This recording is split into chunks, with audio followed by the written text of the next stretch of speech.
Hill Valley ചാനലിൻ്റെ സ്നേഹ സാന്ത്വനം എന്ന പ്രോഗ്രാമിലേക്ക് ഏവർക്കും സ്വാഗതം. ദൈവം നമുക്ക് ഒരുപാട് നന്മകളും കഴിവുകളും നൽകി നമ്മെ അനുഗ്രഹിച്ചിരിക്കുന്നു. നമുക്ക് ചുറ്റും ഒരുപാട് ദുഃഖങ്ങളും ദുരിതങ്ങളും അനുഭവിക്കുന്ന ജീവിതങ്ങളുണ്ട്. നമ്മുടെ ഈ തിരക്കേറിയ യാത്രകൾക്കിടയിൽ നാം ഇവയൊന്നും കാണാതെ പോകുന്നു.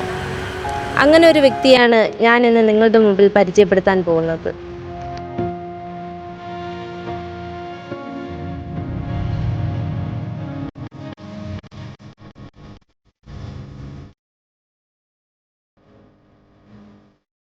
പഴയ ഉച്ചക്കടയ്ക്ക് സമീപം താമസിക്കുന്ന 19 വയസ്സുകാരി ഏഞ്ചൽ എന്ന കുട്ടിക്ക് 16-ാം വയസ്സിൽ ഇരുവൃക്കകളും തകരാറിലായി.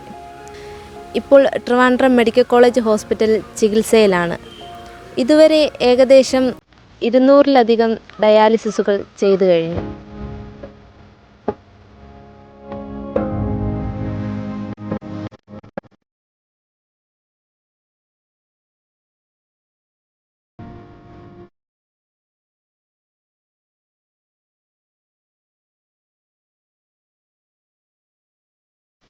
രണ്ട് വൃക്കകളും മാറ്റിവെക്കുക എന്നതാണ് ഏക പ്രതിവിധി.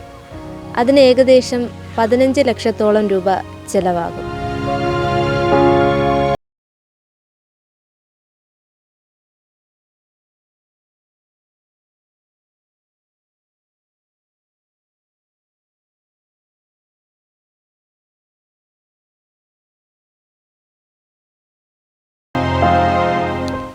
ഇപ്പോൾ ഏഞ്ചൽ അമ്മാവനായ രാജു എന്ന വ്യക്തിയുടെ സംരക്ഷണയിലാണ്. അങ്കിൾ, ഏഞ്ചലിൻ്റെ ഫാമിലിയെ പറ്റിയും ഇപ്പോഴത്തെ ജീവിത സാഹചര്യത്തെ പറ്റിയും ഒന്ന് വിശദീകരിക്കാമോ? ഓക്കെ. ഏഞ്ചലിന് 1.5 വയസ്സായപ്പോൾ അവളുടെ അമ്മ അറ്റാക്കിൽ മരിച്ചു പോകാനിടയിൽ തീർന്നു. അതിനുശേഷം ചെറിയ കുഞ്ഞിലെയാണ് എൻ്റെ ഭവനത്തിലേക്ക് കടന്നു വരുവാനിടയിൽ തീർന്നത്. ഇപ്പോൾ തന്നെ 19 വയസ്സ് കഴിഞ്ഞു പോയി. ഓഗസ്റ്റ് മാസത്തിൽ ഉള്ള മൂത്ത സഹോദരൻ അറ്റാക്കിൽ മരിച്ചു പോകാനിടയിൽ തീർന്നു. അവനൊരു ചെറിയ കൈത്താങ്ങലായിരുന്നു അവളുടെ പഠിത്തത്തിനും അവളുടെ ജീവിതത്തിലും. അവളുടെ പിതാവ് ക്യാൻസറാണ്. 2 വർഷം കൊണ്ട് 2 വലിയ ഓപ്പറേഷൻ കഴിഞ്ഞു. ഇപ്പോൾ 72 വയസ്സ് കഴിഞ്ഞെന്ന് ഓർക്കുകയാണ്. +2 കഴിഞ്ഞ് എഞ്ചിനീയർ പഠിച്ചുകൊണ്ടിരുന്നപ്പോഴാണ് ഇത് സംഭവിച്ചത്. എങ്കിലും 1 വർഷകാലം എഞ്ചിനീയറിൽ പോയി, വീണ്ടും പോകാൻ സാധിച്ചില്ല. ഇപ്പോൾ TTC പഠിച്ചുകൊണ്ടിരിക്കുകയാണ്. ട്രിവാൻഡ്രത്തെ മെഡിക്കൽ കോളേജിലാണ് ചികിത്സ നടത്തിക്കൊണ്ടിരിക്കുന്നത്. 2 കിഡ്നിയും ചുരുങ്ങിയെന്നാണ് ഡോക്ടർമാർ പറയുന്നത്. ഇപ്പോൾ 200ഓളം ഡയാലിസിസ് കഴിഞ്ഞു. ഡോക്ടർമാർ ഇപ്പോൾ പറയുന്നത് കിഡ്നി മാറ്റിവെക്കാതെ ഇനി ഒരു വഴിയുമില്ല, അല്ലെങ്കിൽ മരണകാലം വരെയും ഡയാലിസിസ് ചെയ്തുകൊണ്ട് തന്നെ ഇരിക്കണം. അവരുടെ കാര്യം നോക്കുമ്പോൾ എല്ലാ കുഞ്ഞുങ്ങളും ഓടിക്കളിച്ച് പോകുമ്പോൾ ഒരു 2-2.5 വർഷം കൊണ്ട് റൂമിൻ്റെ അകത്താണ് ഇരിക്കുന്നത്. വളരെ പ്രയാസവും ബുദ്ധിമുട്ടുമുണ്ട്. ഇപ്പം ഓപ്പറേഷൻ തന്നെ മെഡിക്കൽ കോളേജിലെ ട്രിവാൻഡ്രം ഒരു 15 ലക്ഷം രൂപയോളം ചിലവുണ്ടാകുമെന്നാണ് ഡോക്ടർമാർ പറയുന്നത്. ഇപ്പോൾ ഡോക്ടർമാരുടെ രീതി അനുസരിച്ച് ഭക്ഷണമൊക്കെയും വളരെ ക്രമമാണ്. വെള്ളമൊക്കെയും വളരെ രീതിയിലാണ് കുറച്ചേ കഴിക്കാനൊക്കത്തുള്ളൂ. ഒരാഴ്ചയിൽ പഴവർഗ്ഗങ്ങളൊക്കെയും ഇച്ചിരി മാത്രമേ കഴിക്കാനൊക്കത്തുള്ളൂ. സാധാരണ ഒരാളെപ്പോലെ ഭക്ഷണമൊന്നും അധികം കഴിക്കാനൊക്കത്തില്ല. പിന്നെ അടിക്കടി വയറ്റിൻ്റെ പ്രശ്നമുണ്ടാകും. പിന്നീട് വളരെ ഒരു ബുദ്ധിമുട്ടിലിരിക്കുകയാണ്. എത്രയും വേഗം ഒരു ഓപ്പറേഷൻ ചെയ്യാതെ വണ്ണം മുൻപോട്ട് പോകാൻ കഴിയത്തില്ല. ഏഞ്ചലിൻ്റെ പിതാവ് നമ്മോടൊപ്പം ചേരുന്നു. 2019 ക്യാൻസർ എന്ന രോഗം സ്ഥിരീകരിച്ചത്. എവിടെയാണ് ഈ രോഗത്തിനുള്ള ട്രീറ്റ്മെൻറ്റൊക്കെ ചെയ്തു വരുന്നത്? ട്രീറ്റ്മെൻറ്റ് ആദ്യമായിട്ട് ജിംസിലായിരുന്നു. അവിടെ ചെറിയ സുഖമായാലും പിന്നെ മെഡിക്കൽ കോളേജിലാണ് നടന്നിട്ടിരുന്നത്. 2020 ഓപ്പറേഷൻ കഴിഞ്ഞു, അതിനും ശരിയായിട്ടില്ല. പിന്നെ 2021 ഓപ്പറേഷൻ, ഇന്നും ശരിയായിരുന്നില്ല. ഇപ്പോൾ കഴിഞ്ഞ ആഴ്ച ആശുപത്രി പോയിട്ട് വന്ന് കഴിഞ്ഞ മാസം.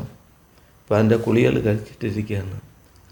അങ്ങനെ ഇപ്പോൾ ഓപ്പറേഷൻ ചെയ്തതിന് ശേഷം മൂത്രമൊന്നും അധികം പോകുന്നില്ല. അടിക്കടിക്ക് ഇപ്പം പോയിട്ടിരിക്കുന്നത്. ചില സമയം പോകാതെ ട്യൂബ് ഇട്ടിരുന്നു. കഴിഞ്ഞ ആഴ്ചയോടെയാണ് ട്യൂബ് എടുത്തത്.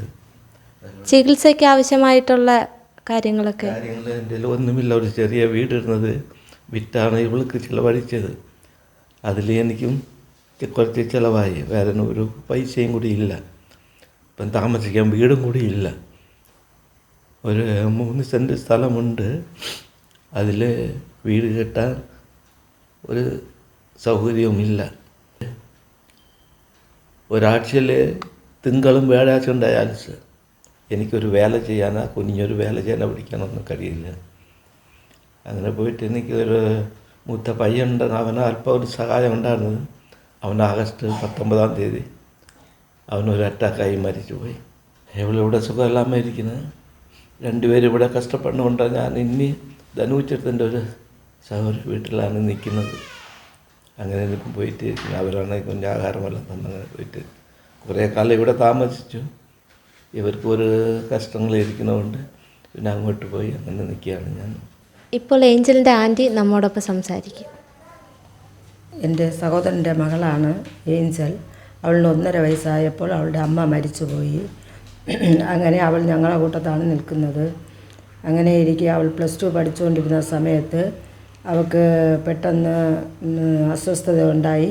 അങ്ങനെ പാറശാല ഹോസ്പിറ്റലിൽ കൊണ്ടുപോയപ്പോൾ അവിടെ നിന്ന് ടെസ്റ്റ് ചെയ്തപ്പം ഇതുപോലെ കിഡ്നിക്ക് പ്രോബ്ലം എന്ന് പറഞ്ഞു, ക്രിയാറ്റിൻ എന്ന് പറഞ്ഞ അളവ് കൂടി നിൽക്കുന്നതെന്ന് പറഞ്ഞു മെഡിക്കലിലേക്ക് അവിടെ നിന്ന് അയക്കുക ഉണ്ടായി. അവിടെ കൊണ്ടുപോയി ട്രീറ്റ്മെൻ്റ് ആയിരുന്നു. 2021 ഫെബ്രുവരി മാസത്തിൽ അവൾക്ക് പെട്ടെന്ന് ശ്വാസം മുട്ടും നെഞ്ചുവേദനയുണ്ടായി. അങ്ങനെ മെഡിക്കലിൽ കൊണ്ടുപോയി. അപ്പോൾ ക്രിയാറ്റിൻ്റെ അളവ് കൂടി നിൽക്കുകയുണ്ടായിരുന്നു. അന്ന് തൊട്ട് ഡയാലിസിസ് തുടങ്ങി. ഇപ്പോൾ 1.5 വർഷം കഴിഞ്ഞു ഡയാലിസിസ് തുടങ്ങിയിട്ട്.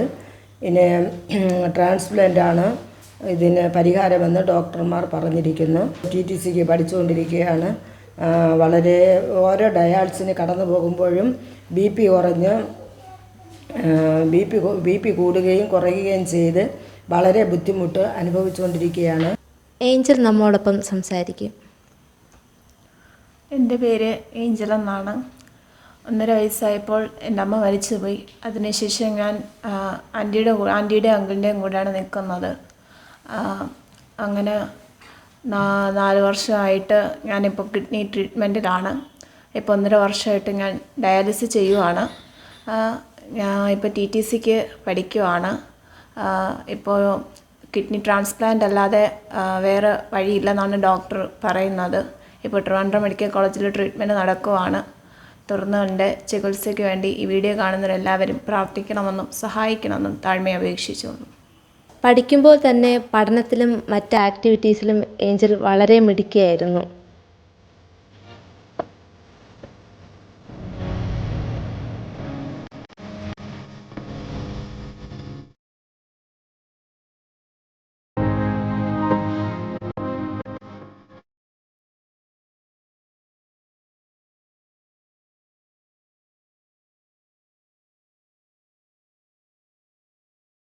പ്രിയമുള്ളവരെ, ഏഞ്ചലിന് ഇപ്പോൾ 19 വയസ്സ് മാത്രമാണ് ആയിട്ടുള്ളത്. അവൾക്ക് ഈ ഭൂമിയിൽ ഒരുപാട് കാലം ജീവിക്കണം, വിദ്യാഭ്യാസം നേടണം, ഒരു ജോലി വാങ്ങണം. അതിനു വേണ്ടിയിട്ട് നമുക്ക് ഓരോരുത്തർക്കും കൈകോർക്കാം.